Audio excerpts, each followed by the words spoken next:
नमस्कार दोस्तों, स्वागत है आपका हमारे YouTube चैनल सिविल एजुकेशन में। आप हमारे वीडियो देख सकते हैं और भी प्रैक्टिकल नॉलेज के ऊपर पूरा वीडियो डला हुआ है। इस वीडियो में क्या क्या जानकारी मिलने वाली है दोस्तों, कैसे ड्राइंग को आप पर्टिकुलर रीड आउट करेंगे जहां थोड़ी सी टफ लगे, जैसा कि इसमें आपको दिख रहा होगा कि ये ड्राइंग आपको देखने में काफी टफ लग रही होगी। अभी तक क्या था कि केवल हम लोग आइसोलेटेड फुटिंग का या फिर कंबाइंड फुटिंग का केवल देख रहे थे ड्राइंग। ये ऐसी राफ्ट का है दोस्तों, या फाउंडेशन आप कह सकते हैं, कि जो थोड़ा सा आपको काफी ज्यादा ध्यान देने की बातें हैं और क्या क्या कंस्ट्रक्शन के दौरान आपको इसमें ध्यान रखना है, ये सारी बातें आज बताने वाला हूं मैं आपको। तो वीडियो में पूरा बने रहिएगा दोस्तों। सबसे बड़ी बात क्या होती है कि जब आप इस तरह की ड्राइंग रीड करते हैं और क्या क्या रीड करने के समय गलतियां हो जाती हैं या क्या आपसे छूट सकता है, ये बिल्कुल प्रैक्टिकल बेस पे है दोस्त। ज्यादातर क्या होता है कि जो फ्रेशर्स जाते हैं या फिर जो न्यू ज्वाइनर्स होते हैं, कभी कभी इस तरह की ड्राइंग मिल जाती है तो पहले घबरा जाते हैं कि अरे इतनी बड़ी ड्राइंग इतना टफ हो रहा है या फिर इतनी सारी चीजें दी हुई हैं, कैसे रीड आउट करना है। तो ये बिल्कुल पार्ट बाय पार्ट में आपको बताने वाला हूं, तो देर ना करते हुए काफी सारे स्ट्रक्चर हैं जो कि आपको ध्यान देने चाहिए। जैसे देख सकते हैं आपकी 10,200 mm की विड्थ है राफ्ट की और 12,000 लेंथ है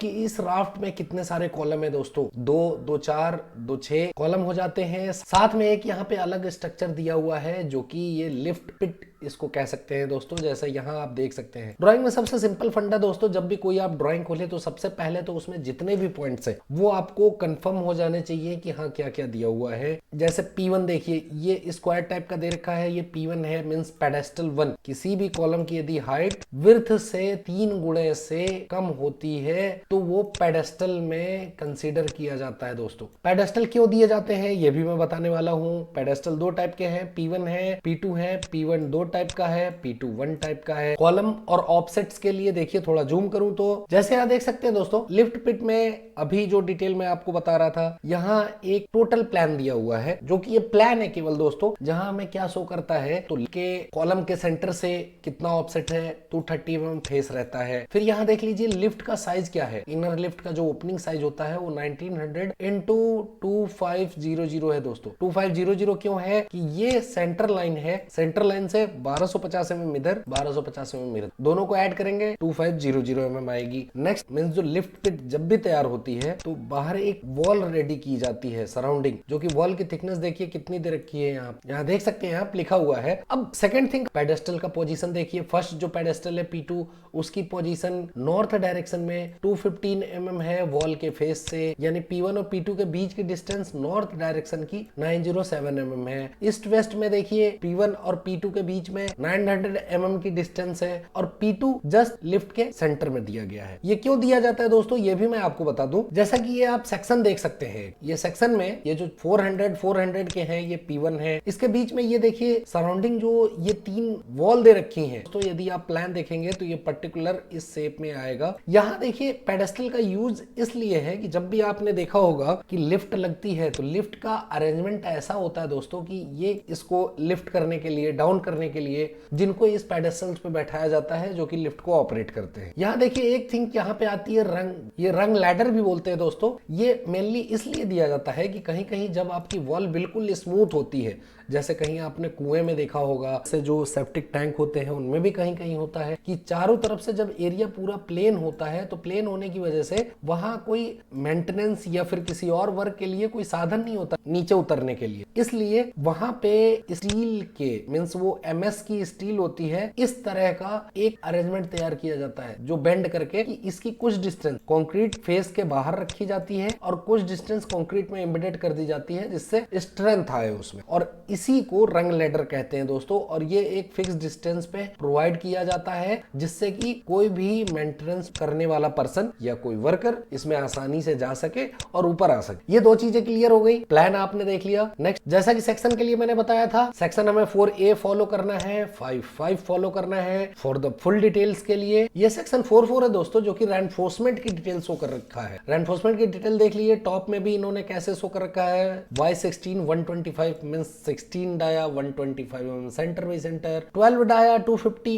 mm centre to centre. Shear links दे रखा है बोथ वेज के लिए। शियर लिंक्स के लिए मैं बता चुका हूं, इसका वीडियो आप लास्ट में आप जाके देख सकते हैं दोस्तों। सेकंड देखिए कि बॉटम की जो रेनफोर्समेंट है, बॉटम की भी बोथ वेज में सेम है दोस्तों, 20 डाया डाया है 125 mm सेंटर है। इस जगह तो आपको ज्यादा दिक्कत नहीं होती है, लेकिन जहां पे जैसे डाया चेंज कर दिया जाता है, मींस 28 कर दिया गया या फिर बिलो कर दिया गया 20 से, तो आपको थोड़ी सी प्रॉब्लम क्या आती है कि सबसे पहले तो आपको डायरेक्शन देखना पड़ता है। वो डायरेक्शन कहां आप देखते हैं दोस्तों? प्लान में देखते हैं। जैसे यहां देखिए उसी सेक्शन का ये प्लान है दोस्तों कि Y12 250 सीयर लिंक्स हो गया, Y12 150 ऑल अराउंड फेस बार हो गए। प्लान में देखिए यहाँ शो कर रखा है, कहाँ लैप देना है, ये ड्राइंग भी बता देती है दोस्तों, बट प्रैक्टिकली थोड़ा इधर उधर हो सकता है। अब जैसे यहाँ देखिए टॉप शो कर रखा है कि Y16 125, Y20 125 बॉटम की रेनफोर्समेंट है। सेकंड डायरेक्शन में भी सेम वही शो कर रखा है, टॉप में 16 बॉटम में 20। अब जैसा कि मैंने आपको बताया कि जब डाया चेंज होता है तो डायरेक्शन हमें पर्टिकुलर याद रखने पड़ते हैं। जैसे सपोज यदि ये Y20 की रेनफोर्समेंट Y25 लिखा होता है या फिर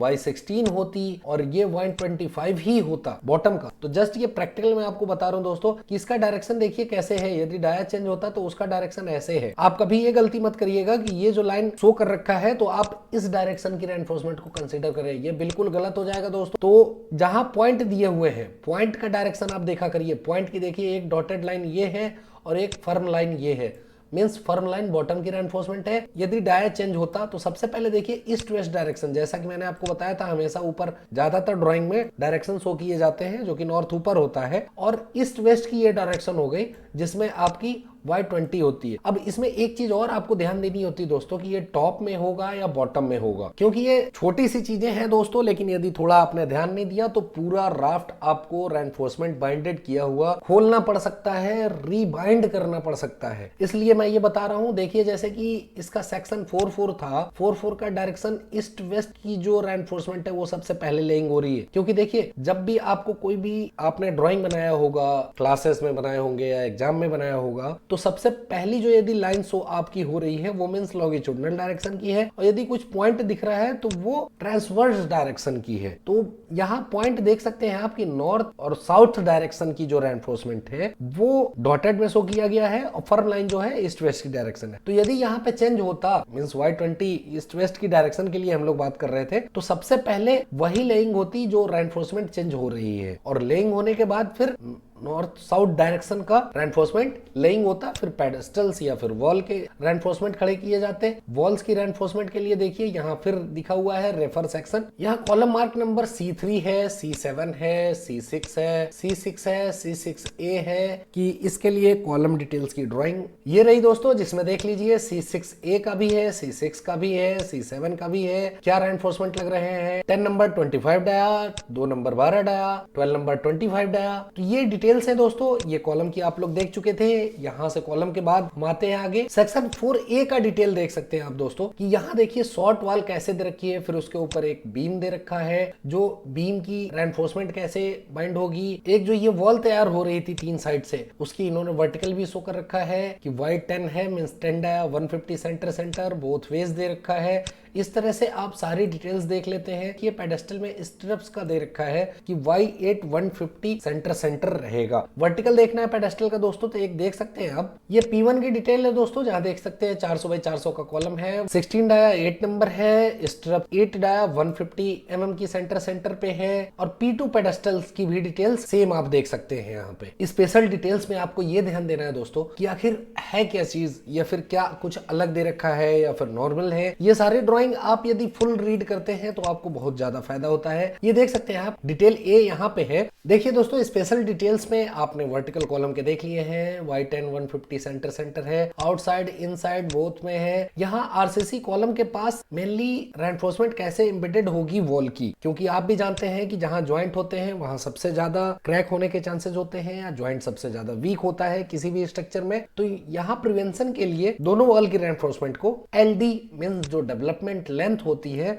उतना एम्बेडेड कर दिया जाता है कॉलम में। L शेप में आपको ये दिख रहा होगा। कभी भी ड्राइंग में ये कंफ्यूज मत होइए कि ये जो टेंजेंशियल लाइन जो दे रखी होती है ये जस्ट एक लिमिट शो की होती है दोस्तों, जबकि आपको इस तरह का बेंड नहीं करना होता है। रेनफोर्समेंट L शेप का आप देंगे अलाउेबल होगा। अब यहाँ सेम LD की कंडीशन 2 होती है दोस्तों, जैसा कि ड्राइंग में आपने नोट्स में देखा था। एक जो लास्ट हमारी वीडियो थी वहां आपको बताया जाता है कि LD कितनी लेनी है। कहीं कहीं LD 50D प्लस 10D होता है। 10D मीन्स बाहर का डाया हो जाएगा, 50D मीन्स LD है। कभी कभी सिंपल 50D रखा जाता है, ऑन द टेंशन जोन के लिए। तो ये आपने देख लिया दोस्तों कि डिटेल ए हो गई, आपने पूरी लिफ्ट पिट की ड्राइंग देख ली और इस तरह से ड्राइंग को रीड आउट करते हैं। और सबसे बड़ी बात कि जब आप बीबीएस बनाते हैं तो बीबीएस बनाते समय सारा नोट्स आपको रख लेना चाहिए दोस्तों। और जब भी बीबीएस आप बनाएं तो आपको डिस्क्रिप्शन में पूरा डिस्क्राइब करना पड़ेगा कि वॉल की रेनफोर्समेंट किस डायरेक्शन की बना रहे हैं। जैसे सपोज एक छोटा सा एग्जांपल लूं कि आप इस वॉल की रेनफोर्समेंट बना रहे हैं, तो सबसे पहले तो आप या तो डायरेक्शन लिख दीजिए, नहीं तो ग्रिड लिख दीजिए कि इस ग्रिड की नॉर्थ वेस्ट डायरेक्शन की है और आउटसाइड वॉल की